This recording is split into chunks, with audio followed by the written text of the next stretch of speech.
When you lose weight, your body does not burn fat equally from everywhere. It follows a specific biological order. And visceral fat, the most dangerous kind, the kind wrapped around your organs, almost always ends up at the back of the line. Most diets, most cardio programs, most calorie deficits, they reduce fat from your face, your arms, your thighs. And visceral fat sits there stubbornly, barely moving, while everything else shrinks around it. This is not a mystery once you understand the biology behind it. Subcutaneous fat, the fat you can pinch under your skin, has more beta receptors. Beta receptors respond strongly to adrenaline and release fat relatively easily. Visceral fat has more alpha receptors. Alpha receptors resist fat release signals and hold energy in place. This is why visceral fat is almost always the last to go with conventional approaches. But fasting changes this equation in a way that almost nothing else does. And the reason comes down to two hormones that move in opposite directions during a fast. When you fast, insulin drops. And when insulin drops far enough, visceral fat becomes the most responsive fat in your body rather than the most resistant. Visceral fat is highly metabolically active tissue. It has a rich blood supply, dense receptor networks, and rapid cellular turnover. When insulin is high, all of that metabolic activity works against you. It stores energy aggressively. When insulin drops low enough, that same metabolic activity flips and works in your favor. Visceral fat becomes the tissue most willing to release stored energy, not the last in line. The second hormone is growth hormone. During a fast, growth hormone rises, sometimes dramatically. Growth hormone has a direct lipolytic effect, meaning it specifically signals fat tissue to break down and release stored energy. Visceral fat has a higher density of growth hormone receptors than subcutaneous fat, which means when growth hormone surges during fasting, visceral fat receives a stronger release signal than the fat anywhere else on your body. Insulin low, growth hormone high. This is the hormonal combination that makes fasting uniquely effective at targeting visceral fat specifically. And there are three distinct fasting methods that create this combination through different windows of time across your day and week. Method number 1, the 16-8 daily fast. This is the most accessible and the best starting point for most people. The structure is straightforward. You eat within an 8-hour window each day and fast for the remaining 16 hours. For most people, that looks like skipping breakfast, eating from around noon to 8 in the evening, then not eating again until noon the next day. 8 hours of that 16-hour fast is sleep, which you are already doing. The remaining 8 hours of conscious fasting is the part that most people find manageable within a few weeks of practice. Here is why 16 hours specifically matters for visceral fat. After roughly 12 hours of fasting, your liver glycogen is nearly depleted. Your body has exhausted its preferred quick fuel source and is now primarily running on stored fat. But the first 12 hours are not where the visceral fat action is concentrated. It is the window between 12 and 16 hours where insulin reaches its genuinely lowest daily level, not just lower than after a meal, but lower than almost any other point in a 24-hour cycle. And it is in this window that growth hormone begins its significant rise. The combination of lowest insulin and rising growth hormone in that 12 to 16-hour window is the precise hormonal environment where visceral fat becomes preferentially accessible. A study published in 2023 confirmed this mechanism in a clinical setting. Participants practicing 16-8 intermittent fasting showed significantly greater visceral fat reduction than a control group consuming the same calories in a conventional eating pattern. Same food, same total amount, but dramatically different visceral fat outcomes based on the timing structure. It is worth understanding why this specific result appears in research repeatedly. Visceral fat is not simply harder to access during conventional dieting. It is actively protected by the hormonal environment that eating creates. Every meal raises insulin. Every insulin rise locks visceral fat in storage mode. The 16-hour fasting window is long enough to fully clear that protection and create the conditions where visceral fat releases willingly rather than grudgingly. Two additions make this method considerably more effective. First, light movement during the fasted morning window. Walking or any gentle activity causes your muscles to absorb glucose through their own transport proteins without requiring insulin. This keeps insulin even lower during the critical window and extends the period where visceral fat is preferentially accessible. Second, black coffee or unsweetened green tea in the fasted state. Both activate AMPK, the cellular metabolic switch, without raising insulin. This amplifies the fat oxidation signal during the fasting window without breaking the fast itself.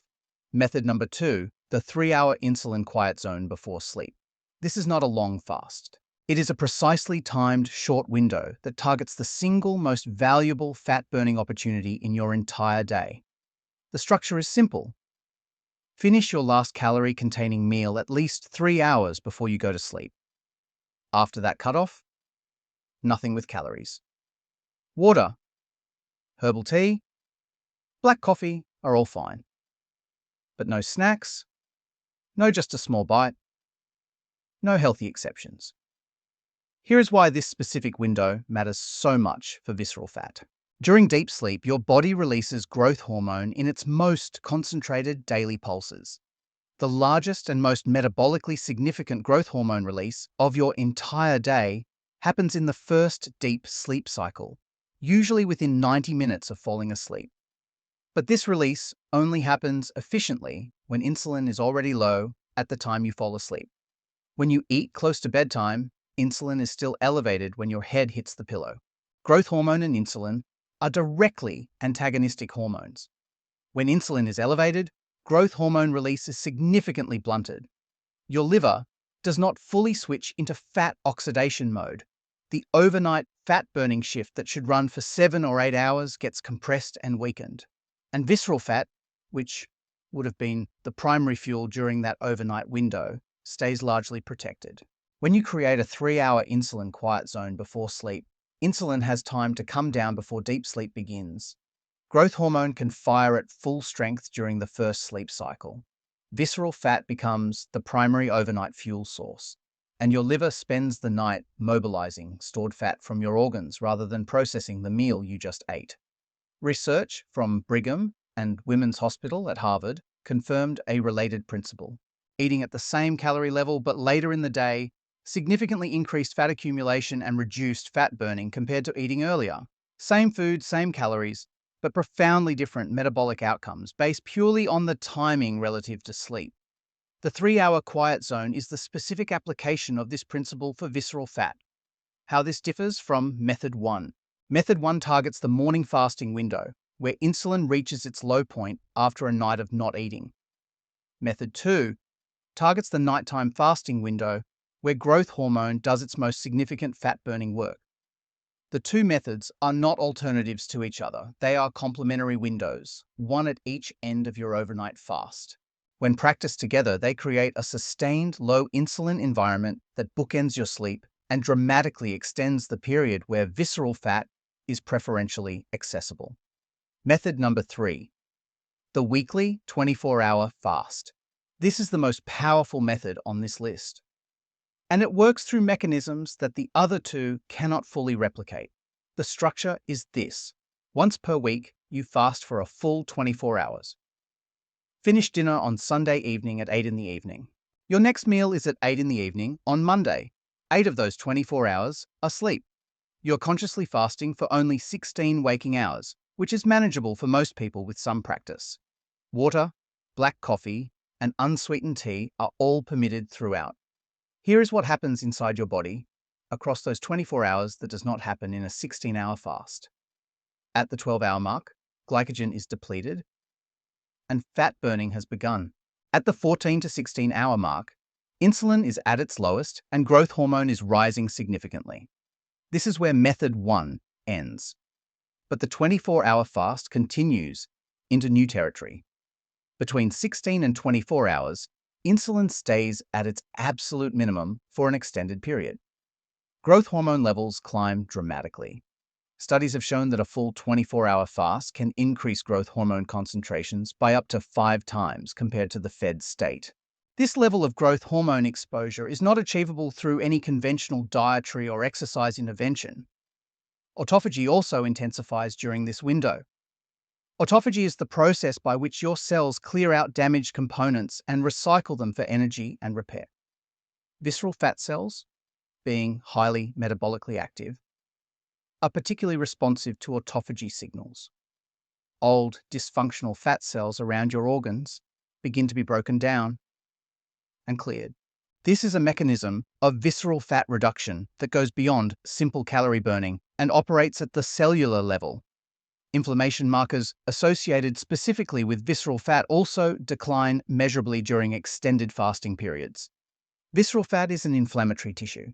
As it shrinks, the inflammatory load it creates on your surrounding organs decreases. And as that inflammation decreases, the insulin resistance it was driving improves, creating a self-reinforcing cycle that works in your favor instead of against you. Important boundaries around this method. No more than once per week. Your body needs recovery time and adequate protein intake to preserve muscle. Breaking the fast with a protein-dominant meal supports muscle preservation, and staying active during the fast, light walking, gentle movement helps maintain muscle signaling even without food intake. So how do you actually put these three methods together in a practical way? The most effective approach is sequential, not simultaneous. Start with method 2, the 3-hour insulin quiet zone before sleep. This is the smallest behavioral change and the one with the most immediate impact on the overnight fat-burning window. Most people can implement this within a week without it feeling disruptive. Move your last meal earlier. Hold the line after that cutoff. Do this consistently for 1 to 2 weeks until it feels automatic. Then add method 1, 16 hours of daily fasting with an 8-hour eating window. This extends the low insulin period from just the overnight hours into the morning as well.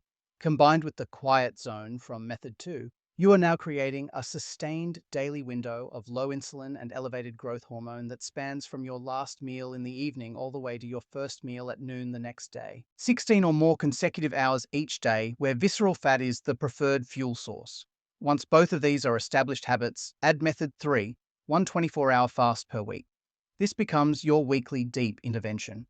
The day where insulin stays at its absolute minimum for long enough that growth hormone reaches levels otherwise impossible to achieve, autophagy intensifies, and visceral fat faces a sustained and targeted metabolic pressure that no amount of regular eating and exercising can replicate. These three methods are not competing with each other. They're operating on 3 different scales.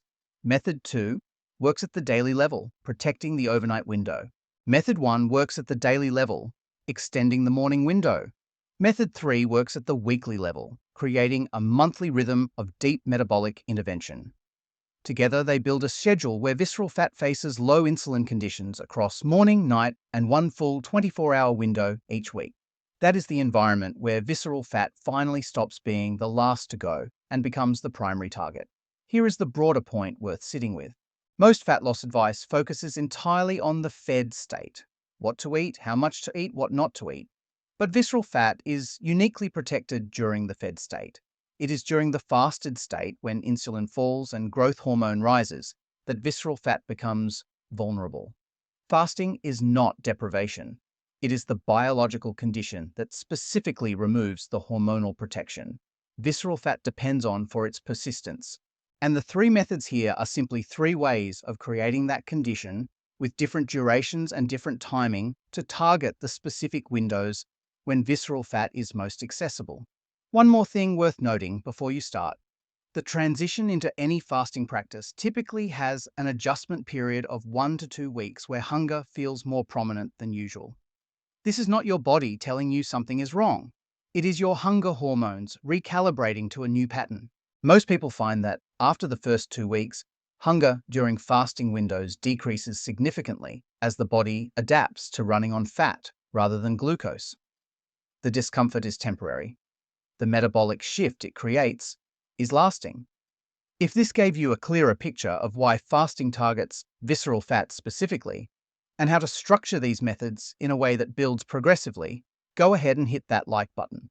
And tell me in the comments, which of these 3 methods are you currently practicing? And which one are you adding next? Because visceral fat is not invincible. It just needs the right hormonal conditions to finally let go. And fasting is the most direct way to create them.